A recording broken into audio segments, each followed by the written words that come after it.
Have you ever wondered why it's so easy to sit on your phone and scroll for hours and hours, but the moment you try to convince yourself or choose to go read a book, it seems like it takes a monumental amount of willpower to even do the thing that you promised yourself you would do? It's not a lack of discipline. It's literally an evolutionary energy heist happening, whether you are aware of it or not, happening inside your brain. And it's time we do something about it.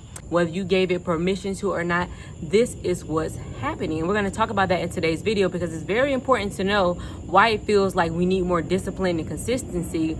But what we really need is actually more knowledge of how our brain really works so that we can recognize patterns and move forward. So first, hello and welcome back to another video. Thank you so much for joining me today. My name is Spivey J, and if you're new here on my channel, we talk about mindset mastery so that we can transform our minds so that we can get more fulfillment out of this life. So if that interests you, please subscribe. I would truly appreciate it. So think about this fact. If our brains only make up 2% of our body weight, 2%, yet it eats 20% of your daily calories goes to fueling your brain, it seems like what's going on? The scales aren't even, the math isn't mathing. It's because your brain is literally like a biological powerhouse, monster, whatever you want to call it.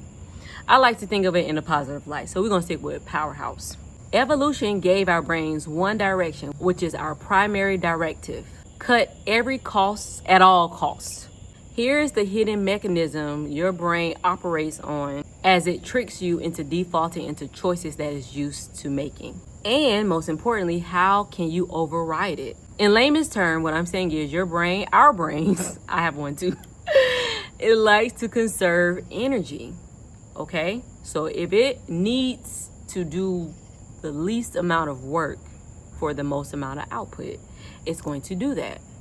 So what it relies on is what it's used to, what you have continuously fed it, the fuel, not the food, but not the food part, not the calories part, but the actual habits that you do on a day-to-day basis. Your brain is going to automatically make that the priority, make that the forefront because it's easy. It doesn't require much power. It doesn't require much fuel. So that's where your brain defaults to. That's how it conserves energy.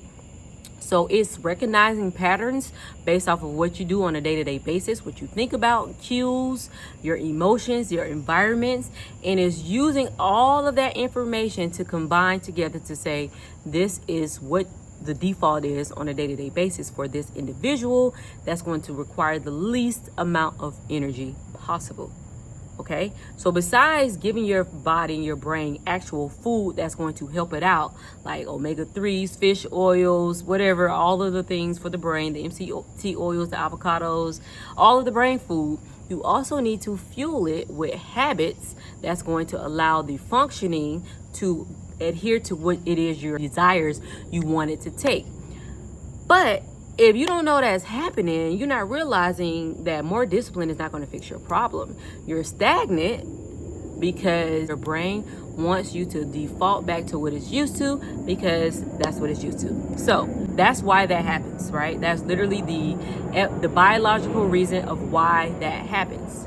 But we're not just going to settle for, oh, that's just the way I'm made. That's just my biology as a result and not pursue our dream life. If you are, then this is probably not a video for you. But if you are thinking, okay, so how can I, but if you want to figure out how to override this, keep watching today's video because, I mean, come on now, like we're not gonna just settle for less.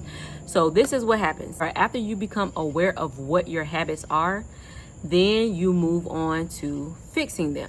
But first you need to figure out why did that action happen in the first place? Well, there's 4 steps to get your answer. Start off with number 1. The first part is you need to figure out what triggered the thought.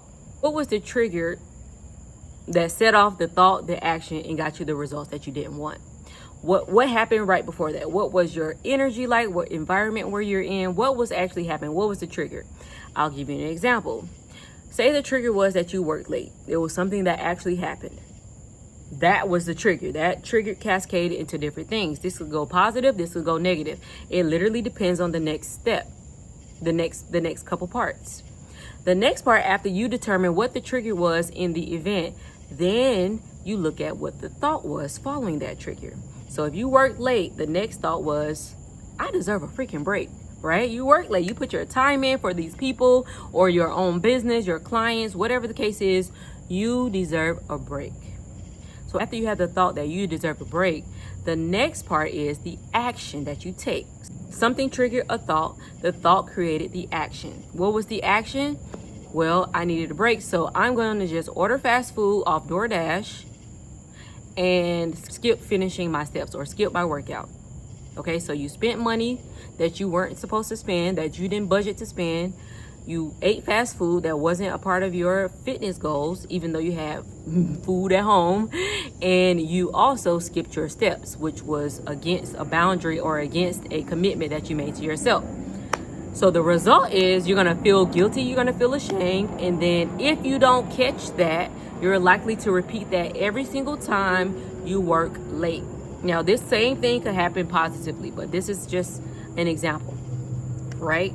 So what do you do with that? Your brain automatically says, work late, need a break. This is how we break, by not cooking, by spending a little money because that's what we work hard for, and not expending any more energy by doing our steps we committed to because I'm tired, I work late, and therefore the results were the results. All right, so in order for you to do that, you probably have to start writing it down, because no one is sitting around thinking about, well, how did I trigger myself? What thought happened after that? What action did I take? What results did I get? Unless you are somebody interested in mastering your mind so you can transform your life, so you can get more fulfillment out of this life, right? So if you are seeking to live a desirable life, you're going to have to do different things out of the ordinary so that you can build the habits and have and create the systems necessary for you to turn it a notch or 100 or 10x, whatever it is you're already doing. All right. So when you go through that process, triggers, thoughts, actions, results, you begin to see what's happening. What you're doing is you're being a data scientist by observing and recognizing patterns. That's it. You're just recognizing what got me from where I was to where I am. When you recognize that pattern, then you can begin to see which of the habits you need to change. So if and when you work late, the result isn't shame or guilt or skipping tomorrow's commitments. The result could also lead to you being productive and deciding, this is what I'm going to do at least by bare minimum, and feeling proud of yourself. Why? Because after you work late, the thought could also be, I work late, but I still deserve to work on myself. And the action I take is I do my steps. I have ice cream with no chocolate fudge. Okay? And the result is I feel good. My taste buds are also satisfied. I'm going to get enough sleep because I did what I said I was going to do, even though it felt out of place. And the more you do that, the more you train your brain to default to those habits. But you have to recognize the patterns first. So it's not rocket science, but it does take you to do work. It does take you to put a concerted effort forward if you are interested in mastering your mind. Nothing is going to just fall in your lap. You have to be willing to put in the work. If you want the easy peasy lemon squeezy ways, this is not going to work for you because you're going to always look for the hack and the shortcut. But first you have to find out who are you and what do you do on a day-to-day basis so that you can then just observe. You're not going to judge yourself harshly. You're just going to observe the truth. And by observing the truth, you'll then be able to go back in and address the things necessary for you to improve. All right. So that's what I wanted to share today. Just trigger, thought, action, results. Write in it for a week. Give yourself 7 days, see what's happening, and then you'll be able to go back, recognize the patterns, and then you'll be able to face and override that evolutionary energy heist that's been hacking and override it to then benefit you instead of working against you, right? Once you have the knowledge and the information, you put it into action, guess who's in charge? Guess who then becomes a high agency individual? You. All right, the sun has set and so has this video. So thank you so much for watching today's video. In the meantime, in between time, my name is Spivey J, and I really do hope you have a beautiful day. Make sure you click the links in the description. All right, peace. You're beautiful. I hope you know